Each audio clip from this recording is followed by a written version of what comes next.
সাভারের আশুলিয়ায় তাজরিন ফ্যাশন দুর্ঘটনার ১৩ বছর আজ। ২০১২ সালের ২৪শে নভেম্বর এই দুর্ঘটনায় ১১৪ জন শ্রমিক নিহত হন। নানা আয়োজনে দিনটিকে স্মরণ করা হচ্ছে। দুর্ঘটনাস্থলে আছেন সহকর্মী M A Halim. Halim, Tazreen fashion দুর্ঘটনার দিনটি ঘিরে কি কি আনুষ্ঠানিকতা চলছে সেখানে? হ্যাঁ নরসিন, আমি এই মুহূর্তে রয়েছি তাজরিন ফ্যাশনে, যেটি আশুলিয়ার নিশ্চিন্তপুর এলাকা। আপনি জানেন যে এই ২০১২ সালের ২৪শে নভেম্বর সন্ধ্যায় কিন্তু এই তাজরিন ফ্যাশন যেটি আশুলিয়া সেখানে কিন্তু ১১৪ জন শ্রমিক মারা যায় এবং প্রায় ৩০০-র উপরে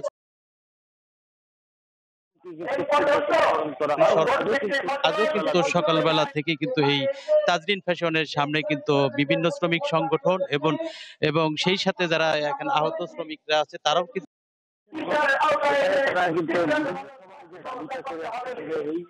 এই যে তাজরিন ফ্যাশনের যে মালিক দেলোয়ার, সেই দেলোয়ারের তারা বিচার দাবি করেছেন, সর্বোচ্চ শাস্তি।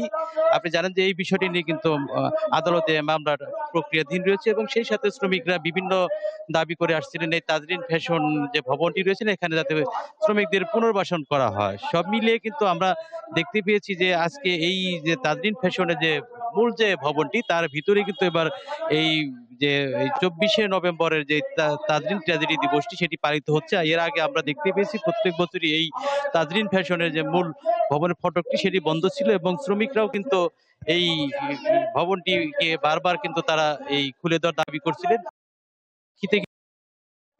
দেখতে পেয়েছি যে বছর কিন্তু সেই এই ভবনটির যে মূল ফটক সেটি খুলে দেওয়া হয়েছে এবং দেখতে পাচ্ছেন যে এখানে বিভিন্ন শ্রমিক নেতারা রয়েছে, তারা কিন্তু এখানে এই স্মরণ করছেন এই তাজরিন ফ্যাশনকে এবং সেই সাথে এখানে বিভিন্ন এখানে আমরা দেখতে পাচ্ছি যে যারা আহত এবং নিহতের স্বজনরা তারা রয়েছেন। তো আজকে এই দেখতে পাচ্ছি একজন শ্রমিক নেত্রী রয়েছে। তো আজকের দিনে আপনাদের কি দাবি দেওয়া?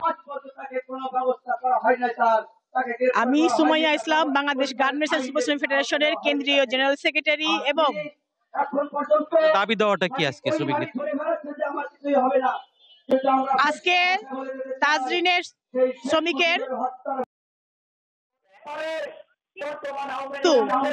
আপনারা জানেন এই ১৩ বছর ধরেই